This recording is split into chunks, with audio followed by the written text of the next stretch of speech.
7 years, I have confronted this evolving threat each and every morning in my intelligence briefing. And since the day I took this office, I have authorized U.S. forces to take out terrorists abroad precisely because I know how real the danger is. As Commander-in-Chief, I have no greater responsibility than the security of the American people. Thanks to our 4-year right of verbal pustulance and egomaniacal claptrap known as the presidential election cycle, we find ourselves overcome with a level of gasbaggery the likes of which history will find difficult to measure. From candidates who flat-out lie, secure in the knowledge you, the American people, are too stunningly stupid to see through their chicanery, to bloviating media yackers with more axes to grind than Paul Bunyan at the beginning of a logging season.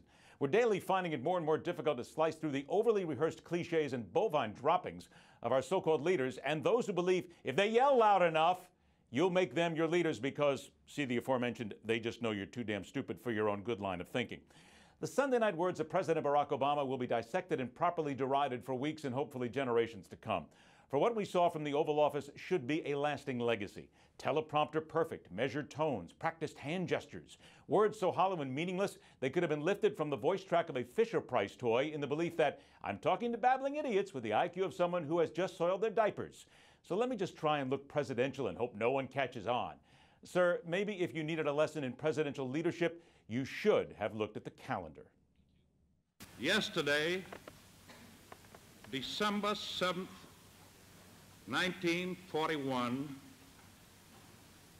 a date which will live in infamy.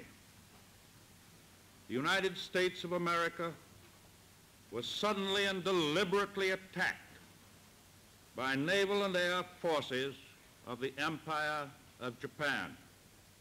It may have been delivered on December the 8th, but this is the day we need to recall its power.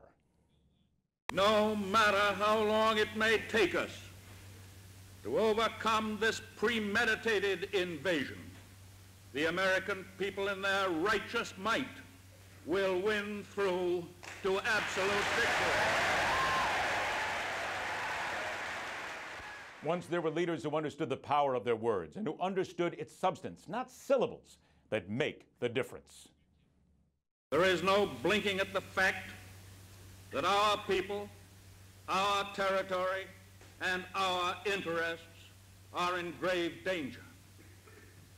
With confidence in our armed forces, with the unbounding determination of our people, we will gain the inevitable triumph, so help us God.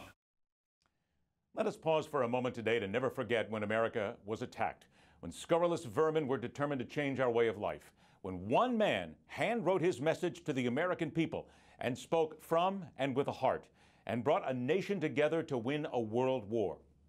Now ask yourself, what will it take to steel the American resolve once again when we are at war? A leader with common sense, a lack of ego, a knowledge of history. And when you think about it, actually, and after what we saw on a Sunday night and what we heard, and knowing that we really didn't hear much at all, having a spine wouldn't be a bad idea either. That's my opinion, telling it like it is. You get to tell me what you think about your opinion, and we can talk about it right here. Because frankly, what the president left us with, and especially on this day, we need to talk. Rock on, true believers. Thanks for joining us. We'll see you tomorrow night, right back here on The Hard Line.